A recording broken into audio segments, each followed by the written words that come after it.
তার নিজের কিছু ছিল না, ছিল শুধু একটিমাত্র গাভী। সেই গাভীটাকে সে মনের মতো আগলে রাখত, সন্তানের মতো আদর করত।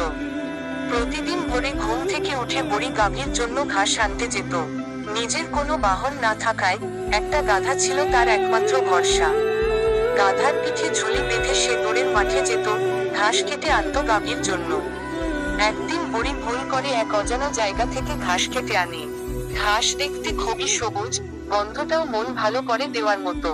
বুড়ি বুঝতেই পারেনি সেই ঘাসের ভেতরে ছিল কিছু বিষাক্ত গাছ। গাধার পিঠে ঘাস নিয়ে এসে সে তা গাভীকে খেতে দেয়। গাভী খেতে খেতে খুশিতে লেজ নাড়াতে থাকে। কিন্তু কিছুক্ষণ পরেই গাভীর শরীর খারাপ হয়ে যায়। সে কাঁপতে থাকে, উঠে দাঁড়াতে পারে না, শ্বাস নিতে কষ্ট হয়। বুড়ি ভয়ে কিংকর্তব্য বিমূঢ়। ঠিক তখনই গাভীর ছোট্ট বাছুরটি মায়ের পাশে গিয়ে কাঁদতে শুরু করে। সে দৌড়ে বুড়ির কাছে আসে, চোখে জল, মুখে আহাজারি, যেন বলছে, আমার মাকে বাঁচাও। বুড়ি তখন আর দেরি না করে সঙ্গে সঙ্গে পশু চিকিৎসককে ফোন করে।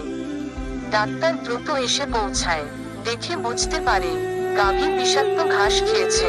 তৎক্ষণাৎ ইনজেকশন দেয়, ওষুধ খাওয়ায়। ডাক্তার বলে, ভাগ্য ভালো, সময় মতো চিকিৎসা হয়েছে।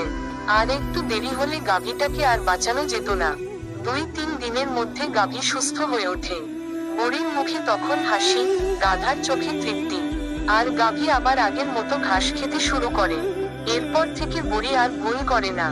ঘাস কাটে খুব সাবধানে, ভালো করে দেখে শুনে। সে জানে ভালোবাসা মানে শুধু খাওয়ানো নয়, ভালোবাসা মানে সতর্ক, দায়িত্ব আর যত্ন।